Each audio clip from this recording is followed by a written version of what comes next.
But how y'all doing today? I am doing a-okay. This is going to be a review on Shots Fired, episode 1, season 1 on Pilot. So, we start off with a dump truck driver. He spots a cop pointing his gun down on the ground. He gets out to see what's going on. And there's a victim on the ground. We don't know what the victim is. Black, white, whatever. The cop is black. That's all we know. So he gets back in the truck because the cop told him to. And as we pan over to the cop, and the truck driver's up there asking for emergency assistance and everything else. So as we get to the black cop, he ends up putting his gun down at the ground. We pan over to the ground. Everybody's coming out. Everybody's looking, yo, what's going on? What's going on? What's going on? Who shot? Who shot? Who shot? So it's a white victim on the ground. So it's like we got the roles reversed. Now, we don't know how this is going to go, everything else. Let's see how this pans out. And I believe that this show is going to end up, 1, seeing how it feels with the roles reversed. 2, what activist is going to come in this time. 3, see how the family feels. 4, see what really goes on in the police force when these type of things happen and the roles are reversed. Black cop, white victim, instead of white cop, black victim. So we start off with all that. Now we get to this scene where the baseball player, he's very arrogant. He hits a home run. He thinks he's all that. And we end up noticing it's a video of an investigator. And one of the guys in the back of Mr. Preston.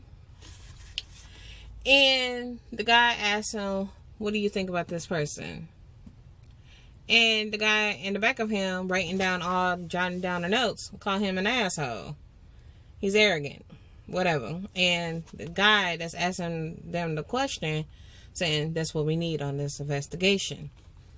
And he has to go to North Carolina and deal with this case of black cop, white victim.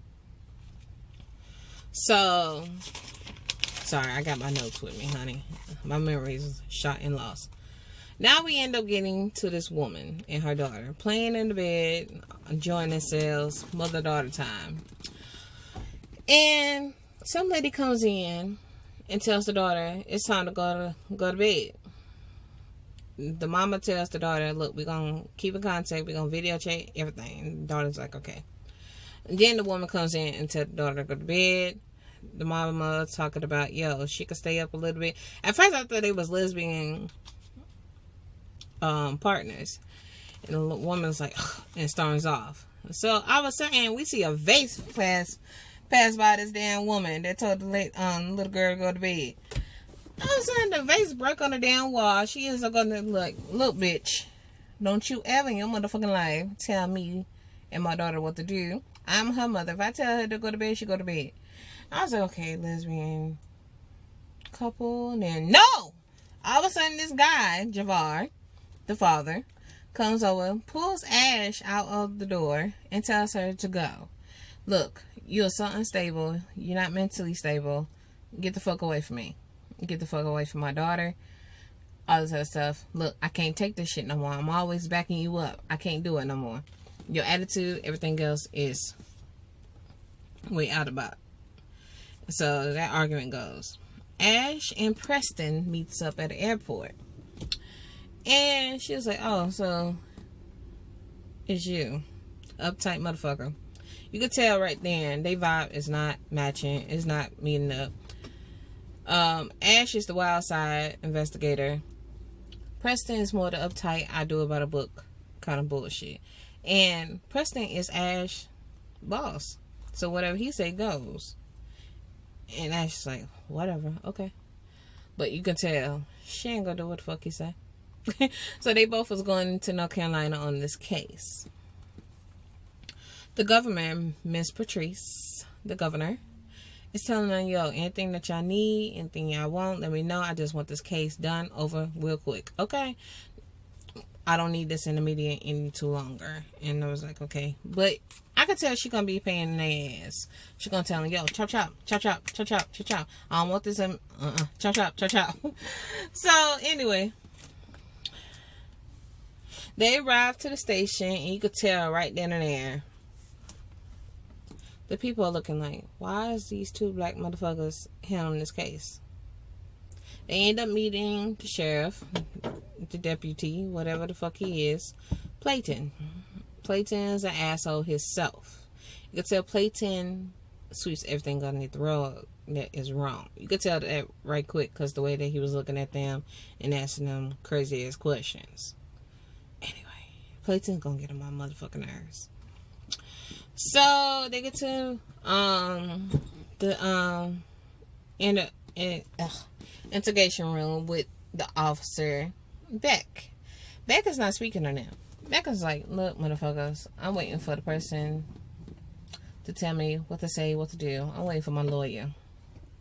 Because he's the officer that shot the white victim.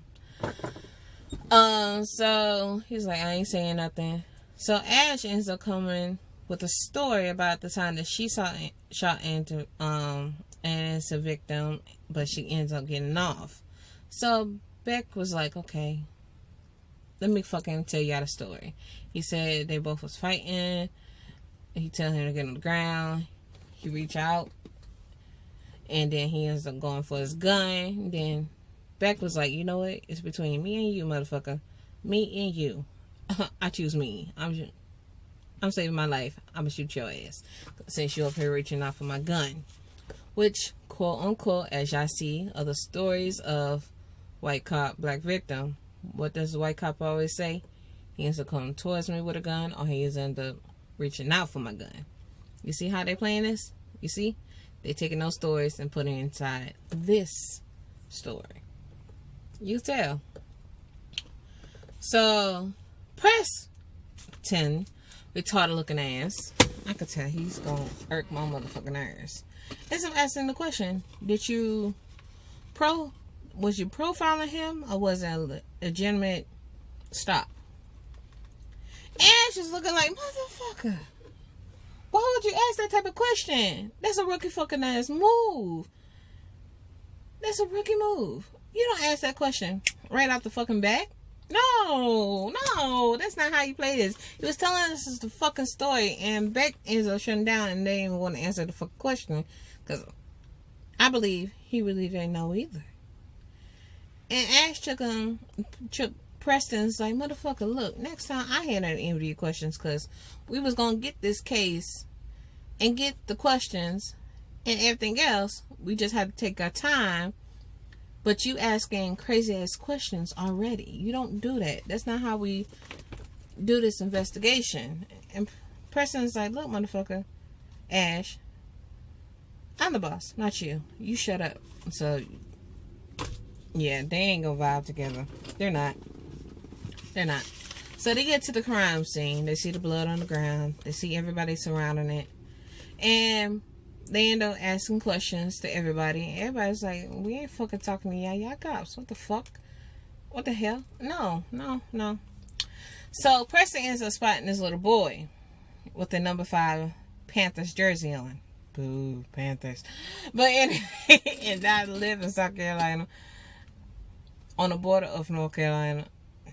I'm not a Panther fan. I'm not. So he ends up asking him, ends up telling him, hey, you wearing my older brother's jersey. Ain't your older brother? Yes, it is. I got proof. And he ends up showing him a picture of him and the number 5 guy in the jersey. He was like, oh, okay, that's nice. But you asking the wrong questions.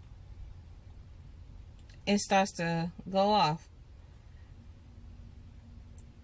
That little boy wasn't talking to you. You asked the wrong damn question. You should have let Ash ends up asking the question. Because your ass don't know how to ask questions, motherfucker. You uptight. You'll sell out.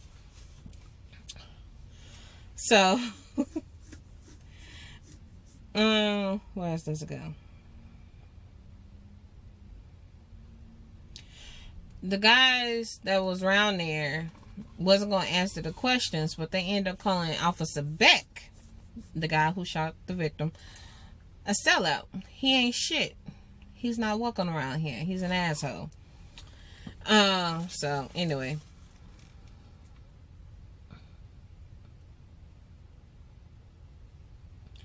all of a sudden you see cop cars running around, as you can tell right then and there. People are scared to talk about what happened. People are scared to be witnesses because they scared for their lives. As you see the cops roll around and go like, oh, Ash spotted that. She's like, oh, they got them on hook. They don't want them talking to the cops. They don't want them talking to the investigators. All right, I can see how this game is gonna play.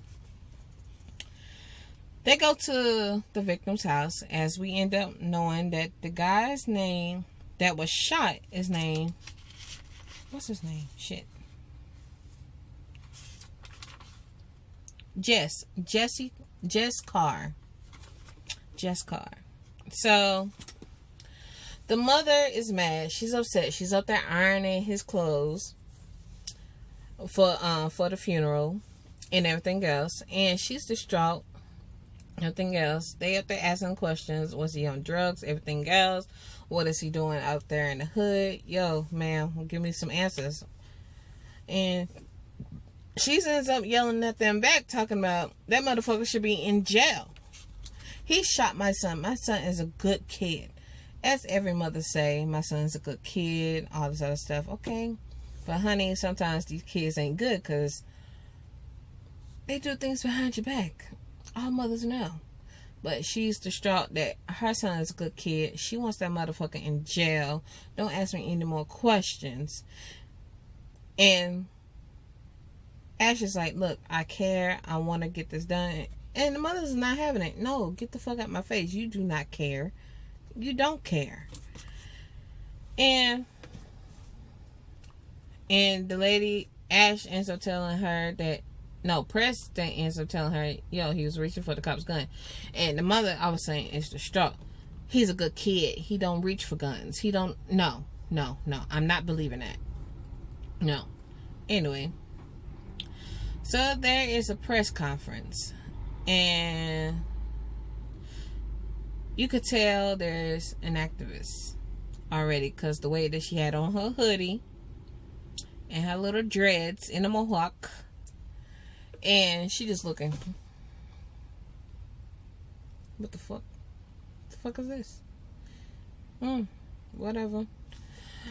And it's the lady that went to Beck's house and tell him to come to church. They pray for him, and he was like, nah, fuck y'all. So we end up finding out that she's an activist and she's a pastor. Pastor Janae James. Alright, my camera cut off. But anyway, her name is Pastor Janae James. And she's an activist. And she's also a pastor. Later on, you end up finding out this bitch is a wishy-washy and she got some things up her sleeve. But anyway, so there's 2 white male reporters. There's 1 black reporter, and there's the activist. So the black lady,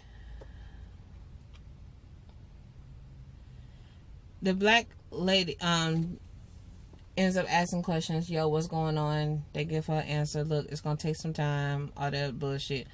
And Pastor Janae James is saying, why is the world so stuck on this story when there's so many cases on black men versus cops?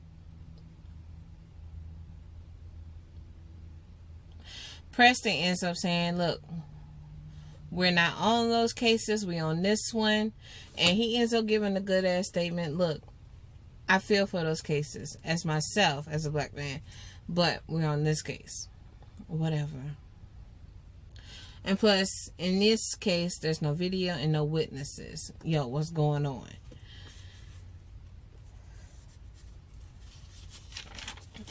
So then, and Preston ends up continuing. He's trying to find the truth. to find the truth between two men, but the humanity first.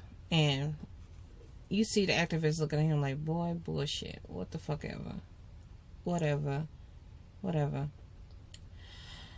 So, at the bar, Preston and Ash hashed out their differences, and they're like, look, we gotta work on this together. We gotta get this done ASAP. So, Preston ends up going back to the hood, ends up finding the guy with the number 5 jersey on from earlier, when they went to first go see the scene. So he ends up giving him a name, saying, you need to go find Miss Campbell. And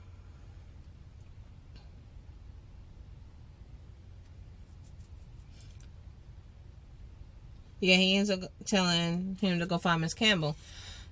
So the boy ends up taking Preston to the place, but ends up getting him beat up at the same time. So Preston ends up getting beat up.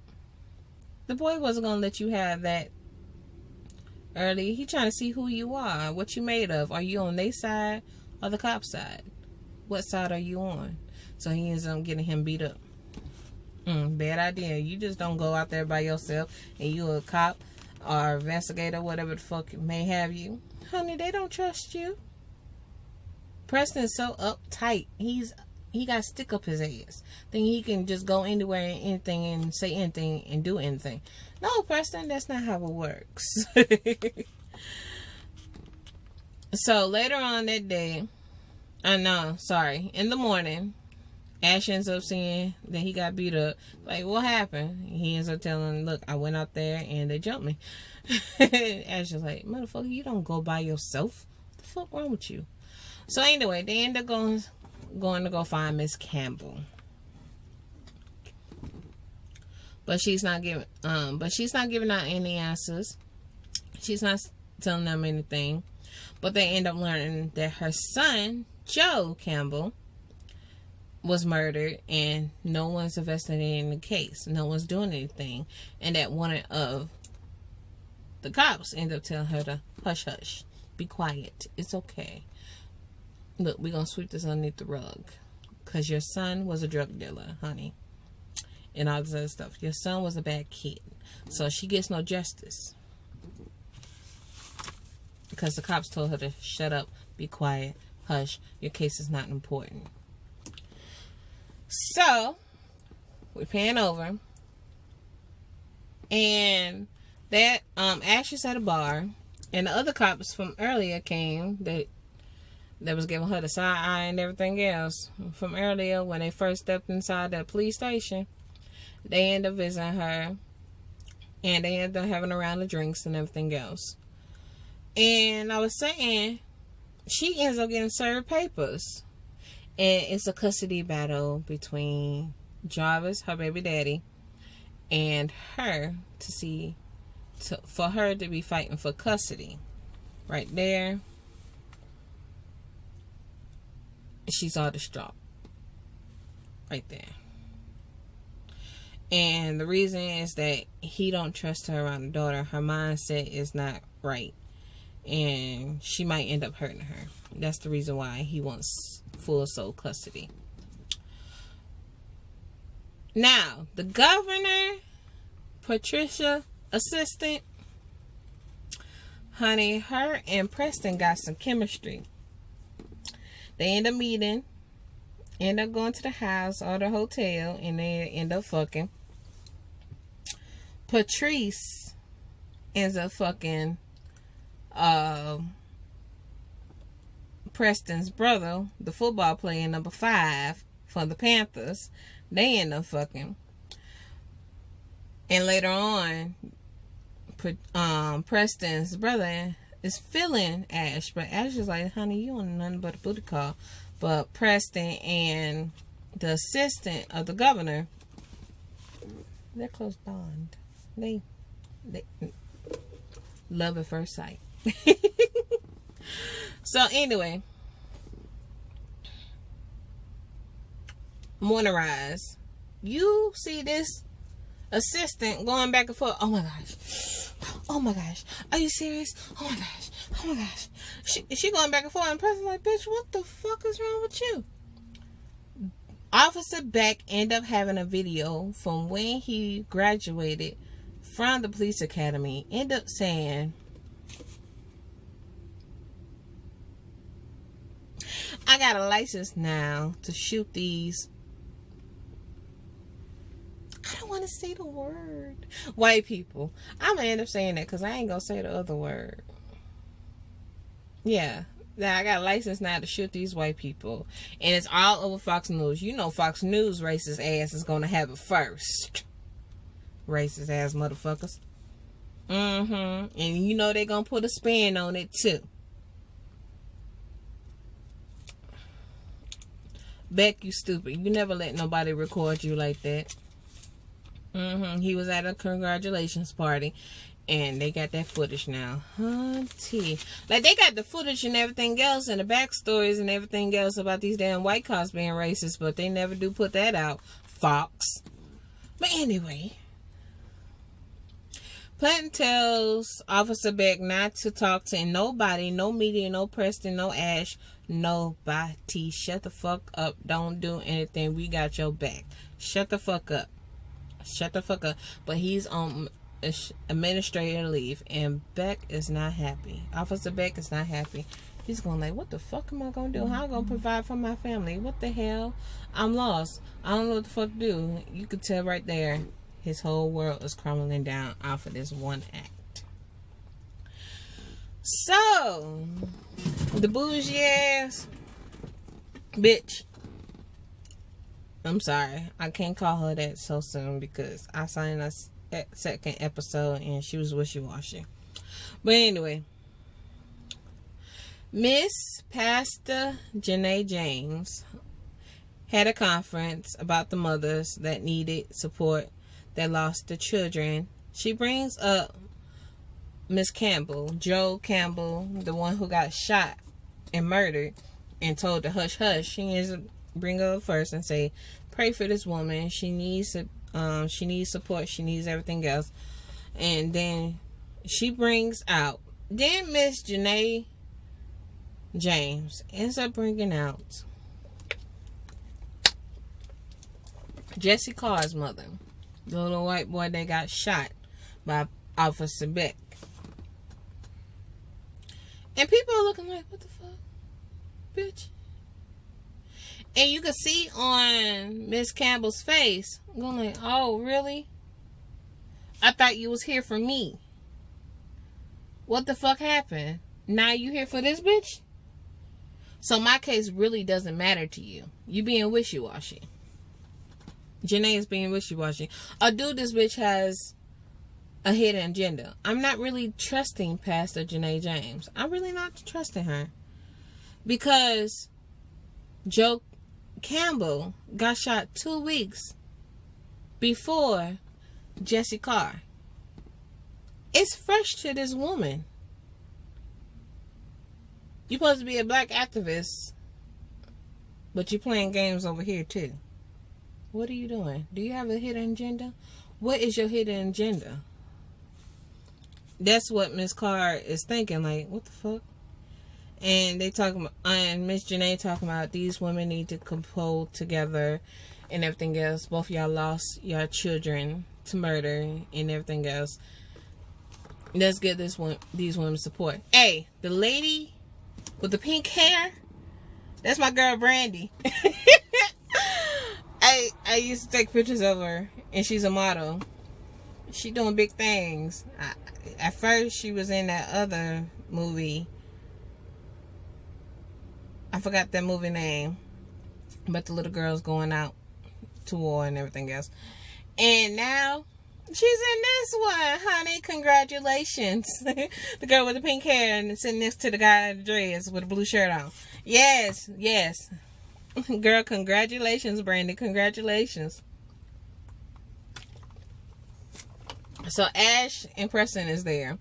Ash ends up getting a call about the whole thing, about her case of the child custody, and it's not going well. So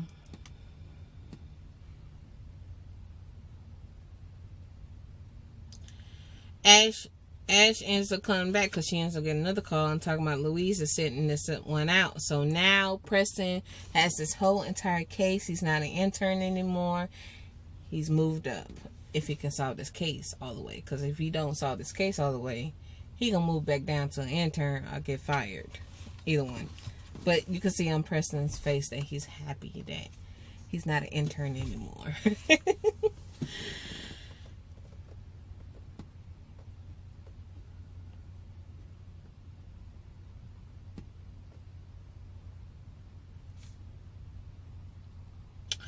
So, towards the end, we see Preston at a batting cage, batting balls. We see the deceased white victim getting dressed, graphic t-shirt and suit pants, suit jacket, and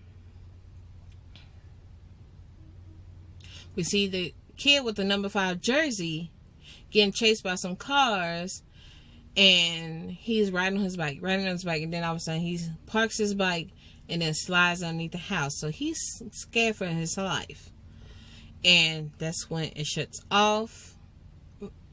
It's going to be a good show, very interesting. It's going to raise a lot of eyebrows. It's going to have a lot of conversation and everything else. I want to see what's going to happen to this little boy. Yo, where he at? Yo, did you get caught? Are you running for your life? What's going to happen? What happens after you slide underneath that house? What's going to happen? What's going to happen between Preston and Ash? Are they going to buy together? Are they going to solve this case? Miss Janae James, what is your motive, honey? Because you being wishy-washy right about now. I'm not trusting you. The police force, Mr. Platten, I'm not trusting you either. The governor, I can tell she's going to be a bitch. I can tell. She wants all this swept underneath the rug. Miss Campbell, are you going to finally speak out? What are you going to do? Find justice for your son? Or are you going to continue doing what the cops told you? Hush, hush. Is people going to, out in the community, are they going to say, you know what? We need to stand for our rights. Yo, we're not hushing no more. What is going to happen in the next couple of episodes? Officer Beck, are you going to lose your mind? Are you going to kill yourself? Yo, what's going on? Did you do it on purpose? Did you do it by accident? What was your motive for stopping that young kid? What's going on? So we're gonna have all these questions, and we're gonna see what's happening. So I see y'all later. Remember, like, comment, subscribe, and anything else. All right, peace.